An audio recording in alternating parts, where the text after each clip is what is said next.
approximately 8 minutes duration and a closing statement of approximately 3 minutes duration. In between, the candidates will answer or comment upon answers to questions put by a panel of correspondents. In this, the first discussion in the series of 4 joint appearances, the subject matter has been agreed will be restricted to internal or domestic American matters. And now for the first opening statement by Senator John F. Kennedy.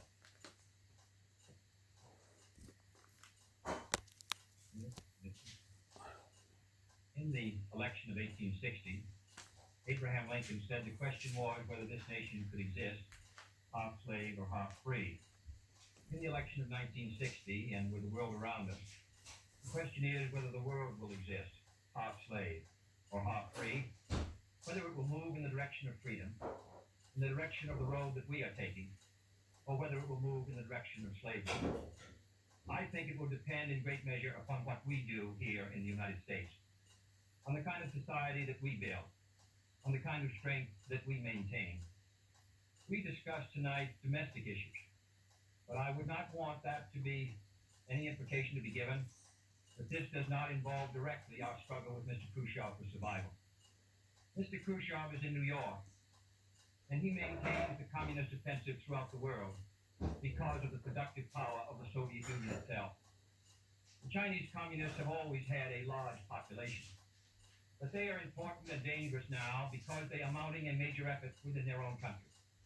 The kind of country we have here, the kind of society we have, the kind of strength we build in the United States will be the defense of freedom. If we do well here, if we meet our obligations, if we're moving ahead, then I think freedom will be secure around the world. If we fail, then freedom fails. Therefore, I think the question before the American people is, are we doing as much as we can do? Are we as strong as we should be? Are we as strong as we must be if we're going to maintain our independence? And if we're going to maintain and hold out the hand of friendship to those who look to us for assistance, to those who look to us for survival? I should make it very clear that I do not think we're doing enough, that I am not satisfied as an American with the progress that we are making. This is a great country, but I think it could be a greater country. And this is a powerful country, but I think it could be a more powerful country. I'm not satisfied to have 50% of our steel mill capacity unused.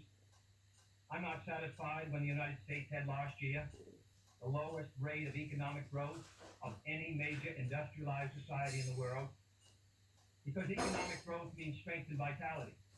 It means we're able to sustain our defenses. It means we're able to meet our commitments abroad. I'm not satisfied when we have over $9 billion worth of food, some of it rotting, even though there is a hungry world, and even though 4 million Americans wait every month for a food package from the government, which averages 5 cents a day per individual. I saw cases in West Virginia, here in the United States, where children took home part of their school lunch in order to feed their families, because I don't think we're meeting our obligations towards these Americans. I'm not satisfied when the Soviet Union is turning out twice as many scientists and engineers as we are. I'm not satisfied when many of our teachers are inadequately paid, or when our children go to school part-time shifts. I think we should have an educational system second to none. I'm not satisfied when I see men like Jimmy Hoffa in charge of the largest union in the United States, still free. I'm not satisfied when we are failing to develop the natural resources of the United States to the fullest. Here in the United States, which developed the Tennessee Valley, and which built the Grand Coulee and the other dams in the northwest United States, at the present rate of hydropower production, that is the hallmark of an industrialized society, the Soviet Union by 1975 will be producing more power than we are. These are all the things, I think, in this country that can make our society strong or can mean it stands still. I'm not satisfied until every American enjoys his full constitutional rights. A Negro baby is born, and this is true also of Puerto Ricans and Mexicans in some of our cities. He has about 1/2 as much chance to get through high school as a white baby. He has 1/3 as much chance to get through college as a white student. He has about 1/3 as much chance to be a professional man, about 1/2 as much chance to own a house. He has about 4 times as much chance that he'll be out of work in his life as the white baby.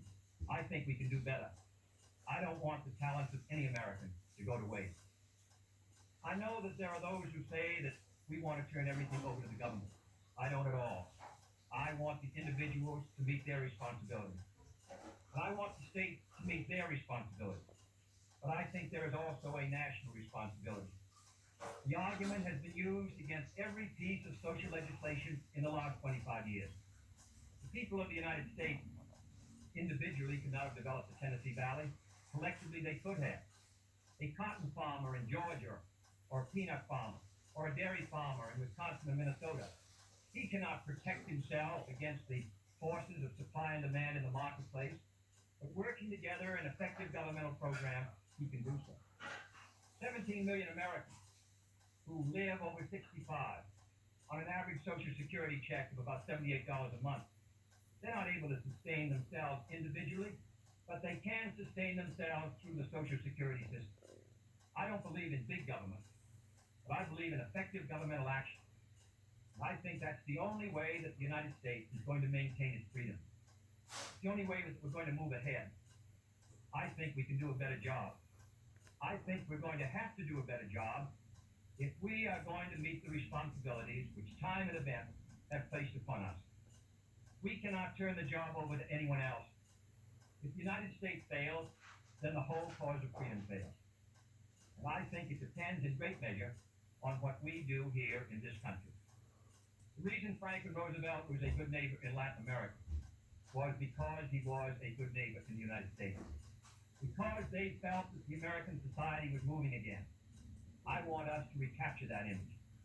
I want people in Latin America and Africa and Asia to start to look to America, to see how we're doing things, to wonder what the President of the United States is doing, and not to look at Khrushchev or look at the Chinese communists. That is the obligation upon our generation. In 1933, Franklin Roosevelt said in his inaugural that this generation of Americans has a rendezvous with destiny. I think our generation of Americans has the same rendezvous. The question now is, can freedom be maintained under the most severe attack it has ever known? I think it can be. And I think in the final analysis, it depends upon what we do here. I think it's time America started moving again. And now the opening statement by Vice President Richard M. Nixon. Yes, Mr. Kennedy. The things that Senator Kennedy has said, many of us can agree. There is no question but that we cannot discuss our internal affairs in the United States without recognizing that they have a tremendous bearing on our international position. There is no question but that this nation cannot stand still because we are in a deadly competition. A competition not only with the men in the Kremlin, but the men in Peking. We're ahead in this competition, as Senator Kennedy, I think, is implied. But when you're in a race, the only way to stay ahead is to move ahead. And I subscribe completely to the spirit that Senator Kennedy has expressed tonight, the spirit that the United States should move ahead. Where then do we disagree? I think we disagree on the implication of his remarks tonight and on the statements that he has made on many occasions during his campaign to the effect that the United States has been standing still. We heard tonight, for example, the statement made that our growth in national product last year was the lowest of any industrial nation in the world. Now, last year, of course, was 1958. That happened to be a recession year. But when we look at the growth of GNP this year, a year of recovery, we find that it's 6 to 9/10% and one of the highest in the world today. More about that later. Looking then to this problem of how the United States should move ahead and where the United States is moving, I think it is well that we take the advice of a very famous campaign. Let's look direct. Is the United States standing still? Is it true that this administration, Senator Kennedy has charged, has been an administration of retreat, of defeat, of stagnation? Is it true that as far as this country is concerned, in the field of electric power, in all of the fields that he has mentioned, we have not been moving ahead? Well, we have a comparison we can make. We have the record of the Truman administration of 7.5 years and the 7.5 years of the Eisenhower administration. When we compare these two records in the areas that Senator Kennedy has discussed tonight, I think we find that America has been moving ahead. Let's take schools. We have